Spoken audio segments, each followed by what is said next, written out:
Welcome. This is Radio Pras.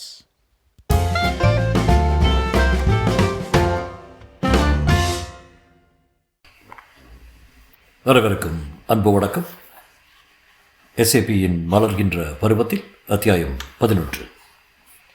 அந்த சிறிய கிராமத்தின் புழுதி படிந்த தெருவுக்குள் காலை நேரத்தில் ஒரு இரட்டை மாட்டு வண்டி நுழைந்தவுடன் வாசலை பெருக்கி சுத்தம் செய்து கொண்டிருந்தவர்களும் சாணம் தெளித்து கொண்டிருந்தவர்களும் கோலம் போட்டு கொண்டிருந்தவர்களும் தத்தம் வேலைகளை சற்று நிறுத்திவிட்டு திரும்பி பார்த்தார்கள். Hey hey!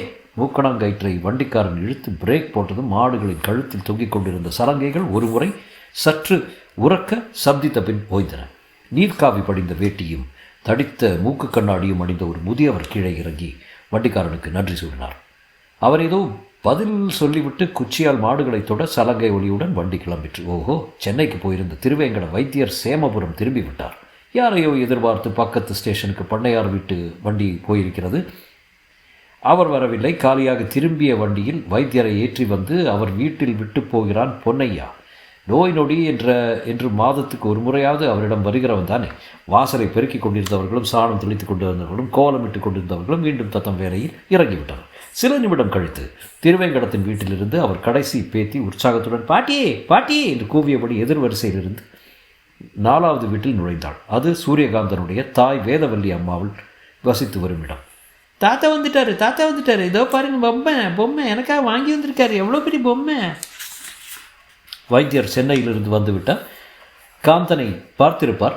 வேதவல்லியின் உதடுகள் மட்டுமல்லாமல் கண்களும் மனமும் ஒருங்கே மகிழ்ச்சியால் சிரித்தன. பொம்மை ரொம்ப அழகாக இருக்க ஷாமு, துரசாணி மாதிரி. இந்தா காஃபி சாப்பிட்டு. தனக்கென கலத்து வைத்திருந்த காப்பியில் இன்னும் கொஞ்சம் வெல்லம் போட்டு நன்றாக ஆற்றி குழந்தையிடம் நீட்டினாள். மேலுதட்டிலும் மோவாயிலும் காப்பி சிந்த அதை வாங்கி குடித்து கொண்டே, துரசாணின்னா என்ன என்றார் ஷியாமு. துரசாணின்னா வெள்ளக்காரி, சிவப்பாக இருப்பா.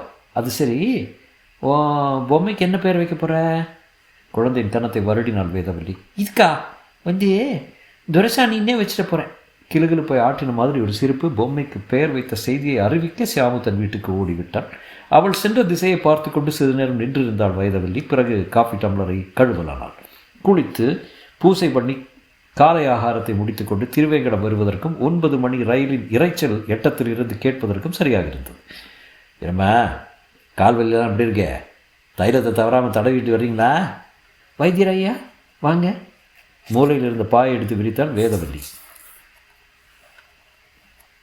காலையில் தான் வந்திருக்கீங்க போல இருக்கு. போன காரியம் என்னாச்சு? கல்யாணத்தை அமர்க்கலமாக நடத்திட்டாங்க.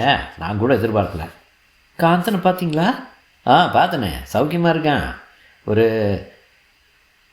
ஒரு ராத்திரி அங்கே தங்கியிருந்தேன் நான். அப்படியா? உங்களை பற்றி ரொம்ப விசாரித்தான். சீடையை கொடுத்தேன், பிரியமாக சாப்பிட்டான். மூக்கு கண்ணாடியை கழற்றி துடைக்கலான வைத்தியர். அவ்வளோ நேரம் துடைக்க வேண்டிய அளவுக்கு அழுக்கு படிந்திருக்க நியாயமில்லை. வேறு விஷயங்களை பற்றி பேசி மேலும் கொஞ்ச நேரத்தை செலவிட்ட பிறகு, வரட்டுமா, தைலம் தீர்ந்து போயிட்டா சொல்லுங்கள், வைத்து தர்றேன் என்று எழுந்தார். வேதவல்லி புரிந்து கொண்டான். பிள்ளை காலகாலத்தில் கல்யாணம் செய்து கொள்ள வேண்டும், பேரன் பேத்திகளை கொஞ்சி கொள்விக்கொண்டு தானும் சென்னையில் இருக்க வேண்டும் என்று கனவு நிறைவேறுவதற்கு இப்போது வாய்ப்பில்லாவிட்டாலும் குறைந்தபட்சம் இந்த அன்றாட வாழ்க்கை போராட்டத்திலாவது அவன் உதவிக்கு வரக்கூடாதா? வருடாந்திரத்துக்கு வேண்டிய அரிசிக்கு அவன் ஏற்பாடு செய்துவிட்ட வரைக்கும் பரவாயில்லை. ஆனால் வெறும் அரிசி மட்டும் இருந்துவிட்டால் போதுமா? மளிகை சாமான், மண்ணெண்ணெய், பால், துணிமணி.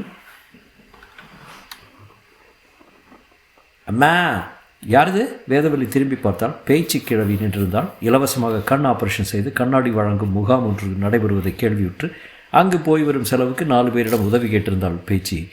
வேதவல்லி வாக்களித்திருந்தது ₹1/2. அம்மா, துணைக்கு ஆள் கிடச்சிடுச்சே, இன்றைக்கி 4 நல்ல நாளாமே, புறப்படலாம்னு இருக்கேன். வயிற்றில் ஏதோ எரிச்சல் உண்டாவதை உணர்ந்தால் வேதவல்லி. போது ஒன்றும் தரவதுருக்கல. மகராசி, நீங்களே அப்படி சொல்லிவிட்டா? அப்படியே மகராசி போறியா இல்லையா? அதட்டலை கேட்டு கிழவி தடுமாறினாள். நேற்று அத்தனை அன்புடன் பேசிய வேதவல்லி அம்மாளை இப்படி அவள் முணுமுணுத்து கொண்டே நகரலானாள். அவள் போன பின் தான் வேதவல்லி துணுக்குற்றாள். ஏய் நில்ல! அவசரமாக பெட்டியை திறந்தால் துணிக்கு கீழே 3 ஒற்றை ரூபாய் நோட்டுகள் இருந்தன. அதில் 2 எடுத்துக்கொண்டு வாசலுக்கு வந்து கிழவியை அழைத்து அவள் கையில் வைத்தாள்.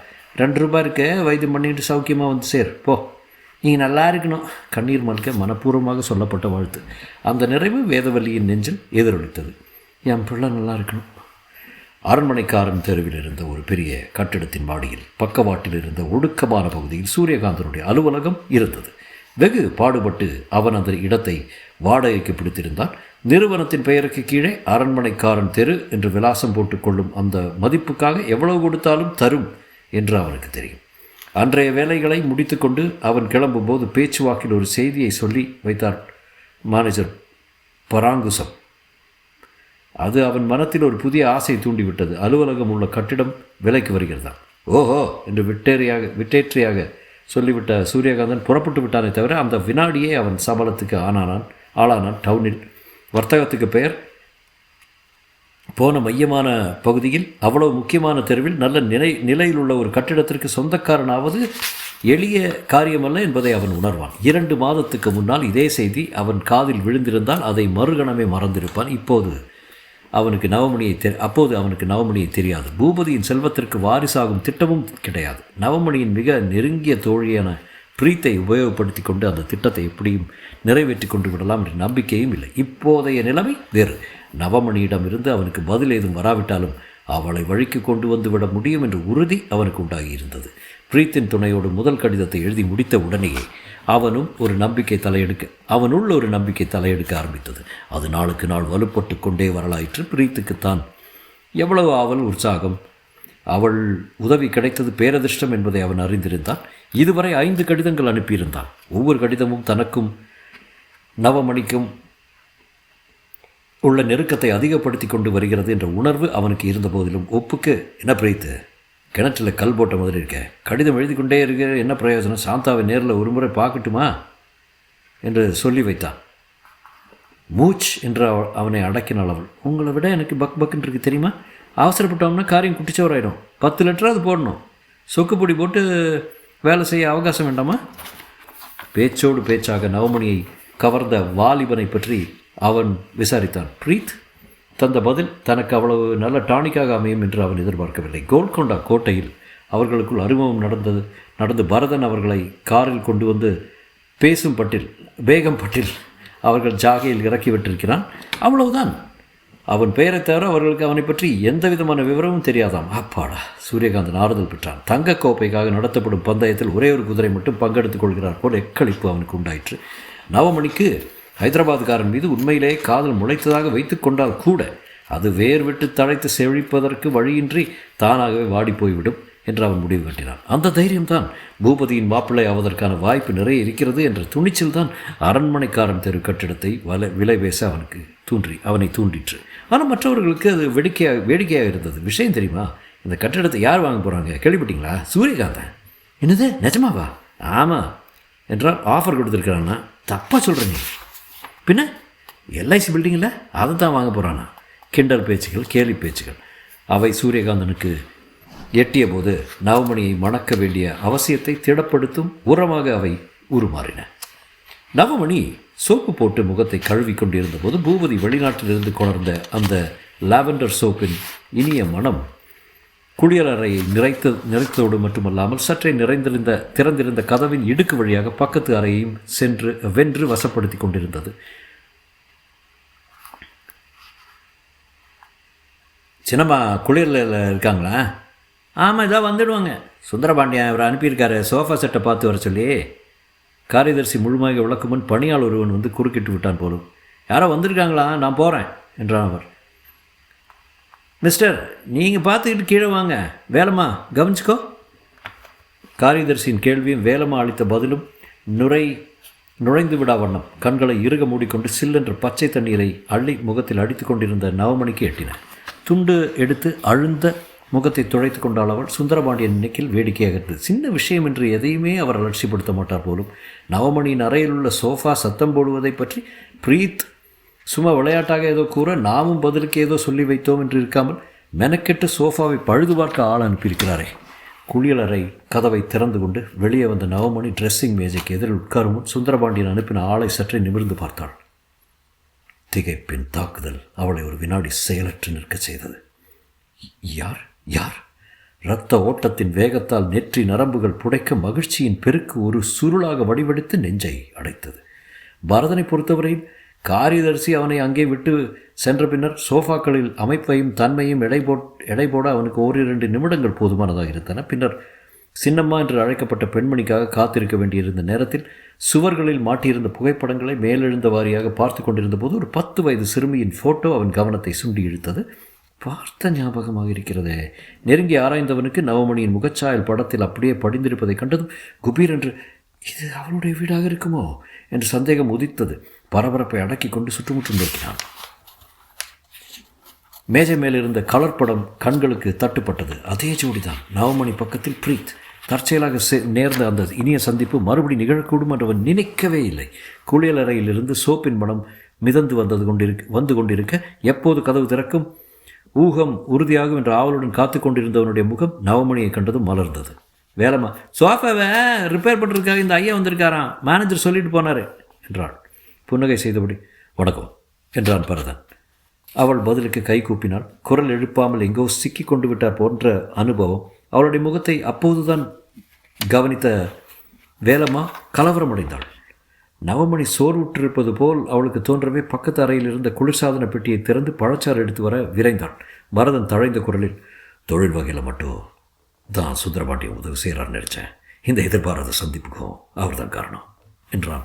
அவன் செய்த புன்னகை நிதானமாகவும் உரிமையுடனும் அவன் பேசிய விதம், வேலம்மாவின் காதுக்கு எட்டாத வகையில் அவன் குரலை தாழ்த்தி கொண்ட முறை நவமணியின் உள்ளத்தில் களிப்பு ஊறிற்று. அவனிடம் எத்தனையோ விஷயம் கேட்க வேண்டும் போலிருந்தது. பிரீத் உடனில்லாத குறையை அப்போதுதான் உணர்ந்தான். தைரியத்தை வரவைத்துக் கொண்டு, நீங்கள் எப்போ இங்கே வந்தீங்க என்று கேட்பதற்குள் அவன் பட்ட பாடு, அன்னைக்கே வந்துட்டேன். மணியே, முதல்ல இந்த ஜூஸ் சாப்பிடு. கிடைத்தற்கரிய சந்தர்ப்பில் குறுக்கிடுறோம் என்று உணர்வே இல்லாமல் வேலம்மா கிளாஸை நீட்டினான். அவருக்கு கூட என்று நவமணி கை காட்டியது வேலம்மாவுக்கு பிடிக்கவில்லை. ஆள் படித்தவர் மாதிரி இருந்தாலும் சோஃபாவை பழுது பார்க்க வந்தவர் தானே என்ற அலட்சியம் அவள் பரதனை மேலும் கீழுமாக பார்த்த தோரணையில் புலப்பட்டது. அவளது மதிப்பீட்டை புரிந்து கொண்டவனாய், இப்போதான் காஃபி சாப்பிட்டேன், எனக்கு வேண்டாம் என்றான் அவன். திணறலுக்கு உள்ளானால் நவமணி. கோல்கொண்டா கோட்டையில் அவள் சோர்வுற்று கிடந்தபோது மளமளவென்று அடிவாரத்துக்கு ஓடிச்சென்று கலர் வாங்கி வந்து அன்புடன் உதவியவன் ஆயிற்றை பரதன். அவனுக்கு தன் கையால் பழரசம் கொடுக்க வேண்டும் என்ற அவளுக்கு உள்ளூர ஆசை. அவனை பார்க்க வைத்து தன்னை குடிக்க சொல்லி கட்டாயப்படுத்துகிறாளே இந்த வேலம்மா. அவளை மீறி எதுவும் செய்தால் அது விபரீதமாக போய்விடும் என்ற உணர்வு நவமணியின் கைகளை கட்டி போட்டிருந்தது. ஆனந்தம் பொங்கும் அதே சமயத்தில் நெஞ்சில் துக்கம் வந்து அடைத்துக் கொள்வதை அவள் உணர்ந்தாள்.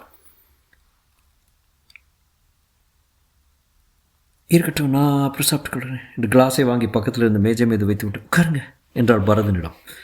வினாடியின் ஒரு பகுதி தான் தயங்கி இருப்பாள். பின்னர் சோஃபாவை பரிசோதனை செய்து பார்க்குமாறு அவள் சொன்னதாக எடுத்துக்கொண்டு அதில் அமர்ந்து எழுந்தான். ஸ்ப்ரிங்குகளை ரிப்பேர் செய்தால் போதுமா அல்லது புது டிசைனில் வேறு ஒரு செட் செய்து விடலாமா என்றான். வேலம்மா, புதுதாகவே செய்திட சொல்லலாம் மணியே என்றாள். அன்னி ரூமில் போட்டிருக்காங்க இல்லையா, அந்த மாதிரி. அப்படின்னா நாளைக்கு சில கேட்டலாக் எடுத்துகிட்டு வரேன், தேர்ந்தெடுத்து சொல்லுங்கள். கைகூப்பினான் பரதன். வரட்டுமா? அவன் சென்றதும், சாப்பிட்டுமா, என் கண்ணில் என்று கிளாஸை எடுத்து கொடுத்தாள் வேலம்மா. நவமணி பருகினாள். பழரசம் என்றைக்குமே அவ்வளவு இனிப்பாக இருந்ததில்லை என்று அவளுக்கு தோன்றிற்று. தொடரும்.